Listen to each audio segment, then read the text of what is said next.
केंद्रीय मंत्रिमंडल के मेरे सहयोगी डॉक्टर जितेंद्र सिंह जी, राष्ट्रीय सुरक्षा सलाहकार श्री अजीत डोवाल जी, कैबिनेट सेक्रेटरी, डायरेक्टर सीबीआई, अन्य अधिकारीगण, देवी और सज्जनों, आप सभी को सीबीआई के 60 वर्ष पूरे होने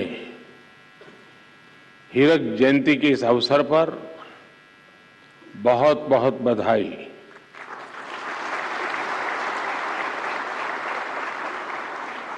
देश की प्रीमियम इन्वेस्टिगेशन एजेंसी के रूप में 60 वर्ष का सफर आपने पूरा किया है। ये 6 दशक निश्चित रूप से अनेक उपलब्धियों के रहे हैं। आज यहां सीबीआई के मामलों से जुड़े सुप्रीम कोर्ट के फैसलों का संग्रह भी जारी किया गया है। ये सीबीआई के बीते वर्षों के सफर को दिखाता है। कुछ शहरों में सीबीआई का नया दफ्तर हो, ट्विटर हैंडल हो, अन्य व्यवस्थाएं जिनका आज शुभारंभ हुआ है, वो निश्चित रूप से सीबीआई को और सशक्त करने में अहम भूमिका निभाएंगे। सीबीआई ने अपने काम से, अपने कौशल से सामान्य जन को एक विश्वास दिया है। आज भी जब किसी को लगता है कि कोई केस असाध्य है, तो आवाज उठती है कि मामला सीबीआई को दे देना चाहिए। लोग आंदोलन करते हैं कि केस उनसे लेकर के सीबीआई को दे दो। यहां तक कि पंचायत स्तर पर भी कोई मामला आता है तो लोग कहते हैं, अरे भाई इसके तो सीबीआई के हवाले करना चाहिए। न्याय के, इंसाफ के एक ब्रांड के रूप में सीबीआई हर जुबान पर है। सामान्य जन का ऐसा भरोसा जीतना कोई साधारण उपलब्धि नहीं है।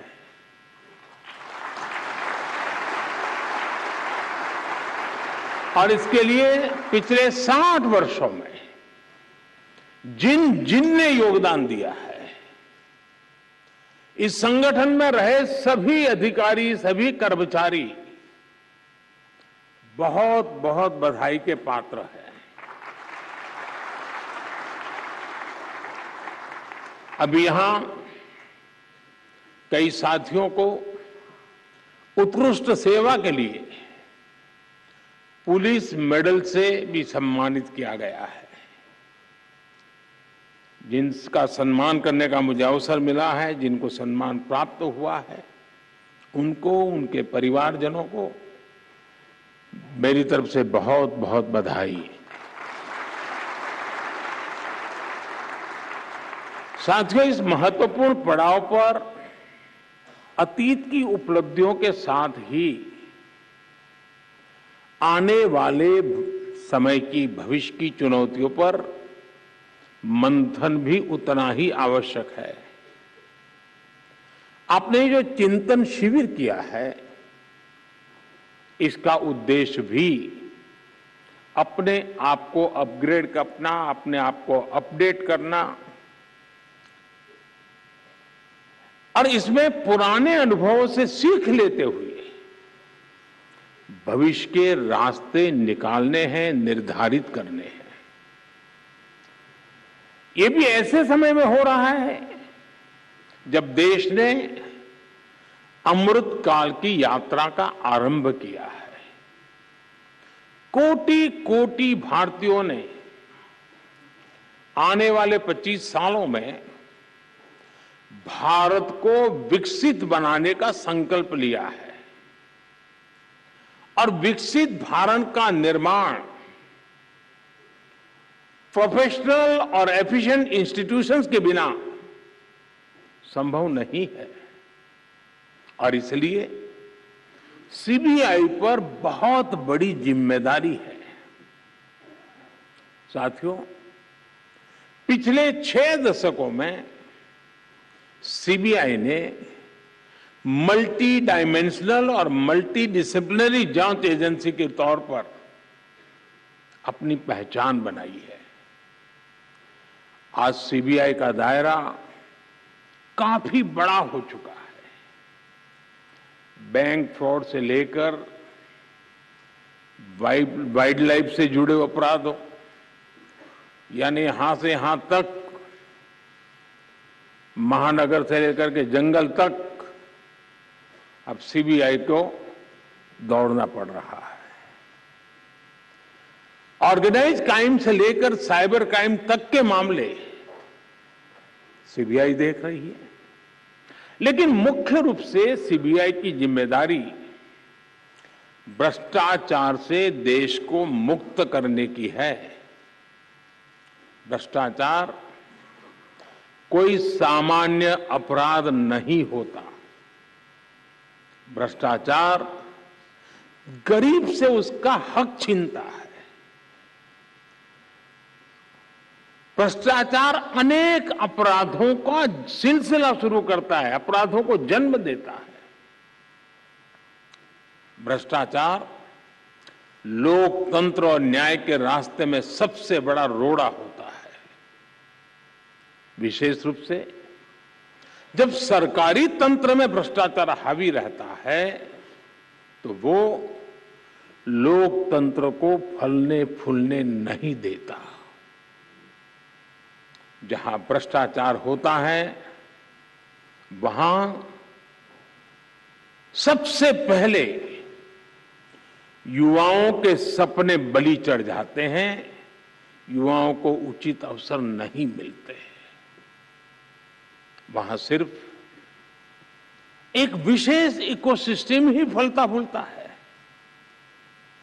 भ्रष्टाचार प्रतिभा का सबसे बड़ा दुश्मन होता है और यहीं से भाई भतीजावाद, परिवारवाद पनपता रहता है और अपना शिकंजा मजबूत करता रहता है। जब भाई भतीजावाद और परिवारवाद बढ़ता है तो समाज का, राष्ट्र का सामर्थ्य कम होता जाता है और जब राष्ट्र का सामर्थ्य कम होता है तो विकास अवश्य प्रभावित हो जाता है। दुर्भाग्य से गुलामी के कालखंड से करप्शन की एक लेगेसी हमें मिली है। लेकिन दुख इस बात का है कि आजादी के बाद के अनेकों दशकों तक इस लेगेसी को हटाने के बजाय किसी न किसी रूप में कुछ लोग उसको सशक्त करते गए। साथियों, आप याद कीजिए 10 वर्ष पहले जब आप गोल्डन जुबिली मना रहे थे तब देश में क्या स्थिति थी? तब की सरकार के हर फैसले, हर प्रोजेक्ट सवालों के घेरे में थे। करप्शन के हर केस में पहले के केस से बड़ा होने की होड़ लगी हुई थी। तूने इतना किया तो मैं इतना करके दिखाऊंगा। आज देश में इकोनॉमी की साइज के लिए लाख करोड़ यानी ट्रिलियन डॉलर की चर्चा होती है, लेकिन तब घोटालों की साइज के लिए लाख करोड़ की टर्म मशहूर हुई थी। इतने बड़े बड़े घोटाले हुए लेकिन आरोपी निश्चिंत थे। उन्हें पता था कि तब का सिस्टम उनके साथ खड़ा है। और इसका असर क्या हुआ? देश का व्यवस्था पर भरोसा टूट रहा था। पूरे देश में करप्शन के खिलाफ आक्रोश लगातार बढ़ रहा था। इससे पूरा तंत्र छिन्न भिन्न होने लगा। लोग फैसला लेने से बचने लगे। पॉलिसी पैरालिसिस का माहौल बन गया। इसने देश का विकास ठप कर दिया। देश में आने से निवेशक डरने लगे। करप्शन के उस कालखंड ने भारत का बहुत ज्यादा नुकसान किया। साथियों, साल 2014 के बाद हमारा पहला दायित्व व्यवस्था में भरोसे को फिर कायम करने का रहा। और इसलिए हमने काले धन को लेकर, बेनामी संपत्ति को लेकर मिशन मोड पर एक्शन शुरू किया। हमने भ्रष्टाचारियों के साथ साथ भ्रष्टाचार को बढ़ावा देने वाले कारणों पर प्रहार करना शुरू किया। अब याद कीजिए, सरकारी टेंडर प्रक्रियाएं, सरकारी ठेके, ये सवालों के सबसे बड़े घेरे में थी। हमने इनमें पारदर्शिता को प्रोत्साहन दिया। आज जब हम 2G और 5G स्पेक्ट्रम के आवंटन की तुलना करते हैं तो अंतर साफ साफ नजर आता है। आप भी जानते हैं, अब केंद्र सरकार के हर विभाग में खरीदारी के लिए जेम यानी गवर्नमेंट ई मार्केट प्लेस की स्थापना की गई है। आज हर विभाग ट्रांसपेरेंसी के साथ इसी डिजिटल प्लेटफॉर्म पर अधिक से अधिक खरीदारी कर रहा है। साथियों, आज हम इंटरनेट बैंकिंग की बात करते हैं, यूपीआई से रिकॉर्ड ट्रांजैक्शन की बात करते हैं, लेकिन हमने 2014 से पहले का फोन बैंकिंग वाला दौर भी देखा है। ये वो दौर था जब दिल्ली में प्रभावशाली राजनीतिक दलों से जुड़े लोगों के फोन पर हजारों करोड़ रुपए के बैंक लोन मिला करते थे। इसने हमारी अर्थव्यवस्था के आधार, हमारे बैंकिंग सिस्टम को बर्बाद कर दिया था। बीते वर्षों में हम बहुत मेहनत करके अपनी बैंकिंग सेक्टर को मुश्किलों से बाहर निकाल करके लाए हैं। फोन बैंकिंग के उस दौर में कुछ लोगों ने 22,000 करोड़ रुपए देश के बैंकों के लूट लिए और विदेश भाग गए। हमने फ्यूजिटिव इकोनॉमिक ऑफेंडर्स कानून बनाया। अभी तक विदेश भागे इन आर्थिक अपराधियों की 20,000 करोड़ रुपए से अधिक की संपत्ति जब्त की जा चुकी है।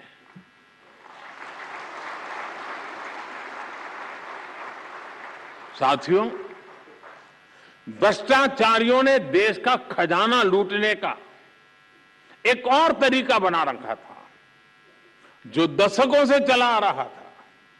ये था सरकारी योजनाओं के लाभार्थियों से लूट। पहले की सरकारों में जो मदद गरीब लाभार्थियों के लिए भेजी जाती थी वो बीच में ही लूट ली जाती थी। राशन हो, घर हो, स्कॉलरशिप हो, पेंशन हो, ऐसी अनेक सरकारी स्कीम्स में असली लाभार्थी खुद को ठगा हुआ महसूस करते थे। और एक प्रधानमंत्री ने तो कहा था, 1 रुपया जाता है 15 पैसा पहुंचता है। 85 पैसों की चोरी होती थी। पिछले दिनों मैं सोच रहा था, हमने डीबीटी के द्वारा करीब 27 लाख करोड़ रुपए नीचे लोगों में पहुंचाया है। अगर उस हिसाब से देखता तो 27 लाख करोड़ में से करीब करीब 16 लाख करोड़ कहीं चले गए होते। आज जनधन, आधार, मोबाइल की ट्रिनिटी से हर लाभार्थी को उसका पूरा हक मिल रहा है। इस व्यवस्था से 8 करोड़ से अधिक फर्जी लाभार्थी सिस्टम से बाहर हुए हैं। जो बेटी पैदा नहीं हुई वो विधवा हो जाती थी और विधवा पेंशन चलता था। डीबीटी से देश के करीब 2.25 लाख करोड़ रुपए गलत हाथों में जाने से बचे हैं। साथियों, एक समय था जब सरकारी नौकरियों में इंटरव्यू पास कराने के लिए भी जमकर के भ्रष्टाचार होता था। हमने केंद्रीय भर्तियों की ग्रुप सी, ग्रुप डी भर्तियों से इंटरव्यू खत्म कर दिया। एक समय में यूरिया के भी घोटाले होते थे। हमने यूरिया में नीम कोटिंग कर इस पर भी लगाम लगा दी। डिफेंस डील्स में भी घोटाले आम थे। बीते 9 वर्षों में डिफेंस डील्स पूरी पारदर्शिता के साथ किया गया है। अब तो हम भारत में ही अपनी जरूरत का रक्षा सामान बनाने पर बल दे रहे हैं। साथियों, भ्रष्टाचार के विरुद्ध लड़ाई को लेकर ऐसे अनेक कदम आप भी बता सकते हैं, मैं भी गिना सकता हूं। लेकिन अतीत के हर अध्याय से हमें कुछ न कुछ सीखने की जरूरत है। दुर्भाग्य से भ्रष्टाचार से जुड़े मामले वर्षों तक खींचते चले जाते हैं। ऐसे मामले भी आए हैं जिसमें एफआईआर होने के 10 साल बाद भी सजा की धाराओं पर चर्चा चलती रहती है। आज भी जिन मामलों पर एक्शन हो रहे हैं वो कई साल पुराने हैं। जांच में देरी 2 तरीके से समस्या को जन्म देती है। एक तरफ भ्रष्टाचारी को सजा देर से मिलती है तो दूसरी तरफ निर्दोष परेशान होता रहता है। हमें सुनिश्चित करना होगा कि कैसे हम इस प्रोसेस को तेज बनाएं और भ्रष्टाचार में दोषी को सजा मिलने का रास्ता साफ हो पाए। हमें बेस्ट इंटरनेशनल प्रैक्टिसेस को स्टडी करना होगा। जांच अधिकारियों की कैपेसिटी बिल्डिंग पर फोकस करना होगा। और साथियों, आपके बीच मैं एक बात फिर स्पष्ट करना चाहता हूं। आज देश में करप्शन के खिलाफ कार्रवाई करने के लिए राजनीति की इच्छा शक्ति में कोई कमी नहीं है। आपको कहीं पर भी हिचकने, कहीं रुकने की जरूरत नहीं है। मैं जानता हूं जिनके खिलाफ एक्शन ले रहे हैं वो बहुत ताकतवर लोग हैं। बरसों बरस तक वो सरकार का, सिस्टम का हिस्सा रहे हैं। संभव है कई जगह किसी राज्य में आज भी विकसित सत्ता का हिस्सा हो। बरसों बरस तक उन्होंने भी एक इकोसिस्टम बनाया है। इकोसिस्टम अक्सर उनके काले कारनामों को कवर देने के लिए, आप जैसी संस्थाओं की छवि बिगाड़ने के लिए एक्टिव हो जाता है। एजेंसी पर ही हमला बोल दो, ये लोग आपका ध्यान भटकाते रहेंगे, लेकिन आपको अपने काम पर फोकस रखना है। कोई भी भ्रष्टाचारी बचना नहीं चाहिए। हमारी कोशिशों में कोई भी डील नहीं आनी चाहिए। ये देश की इच्छा है, ये देशवासियों की इच्छा है और मैं आपको भरोसा दिलाता हूं, देश आपके साथ है, कानून आपके साथ है, देश का संविधान आपके साथ है। साथियों, बेहतर परिणामों के लिए अलग अलग एजेंसियों के बीच के साइलोज को भी खत्म करना बहुत आवश्यक है। ज्वाइंट और मल्टी डिसिप्लिनरी इन्वेस्टिगेशन आपसी विश्वास के माहौल में ही संभव होगा। अब देश की ज्योग्राफिकल बाउंड्रीज, उससे बाहर भी पैसों का, लोगों का, गुड्स एंड सर्विसेज का बड़े पैमाने पर मूवमेंट हो रहा है। जैसे जैसे भारत की आर्थिक शक्ति बढ़ रही है तो अड़चने पैदा करने वाले भी बढ़ रहे हैं। भारत के सामाजिक ताने बाने पर, हमारी एकता और भाईचारे पर, हमारे आर्थिक हितों पर, हमारे संस्थानों पर भी नित्य प्रतिदिन प्रहार बढ़ते चले जा रहे हैं और इसमें जाहिर तौर पर करप्शन का पैसा लगता है। इसलिए हमें क्राइम और करप्शन के मल्टीनेशनल नेचर को भी समझना होगा, स्टडी करना होगा, उसके रूट कॉज तक पहुंचना होगा। आज हम अक्सर देखते हैं कि आधुनिक टेक्नोलॉजी के कारण क्राइम ग्लोबल हो रहे हैं, लेकिन यही टेक्नोलॉजी, यही इनोवेशन समाधान भी दे सकते हैं। हमें इन्वेस्टिगेशन में फॉरेंसिक साइंस के उपयोग का और ज्यादा विस्तार करना होगा। साथियों, साइबर क्राइम जैसी चुनौतियों से निपटने के लिए हमें इनोवेटिव तरीके खोजने चाहिए। हम टेक एनेबल एंटरप्रेन्योर्स और यंगस्टर्स को अपने साथ जोड़ सकते हैं। आपके संगठन में ही कई टेक्नो सेवी युवा होंगे जिनका बेहतर उपयोग किया जा सकता है। साथियों, मुझे बताया गया है कि सीबीआई ने 75 ऐसी प्रथाओं को कंपाइल किया है जिन्हें समाप्त किया जा सकता है। हमें एक समयबद्ध तरीके से इस पर काम करना चाहिए। बीते वर्षों में सीबीआई ने खुद को इवॉल्व किया है। ये प्रक्रिया बिना रुके, बिना थके ऐसे ही चलती रहनी चाहिए।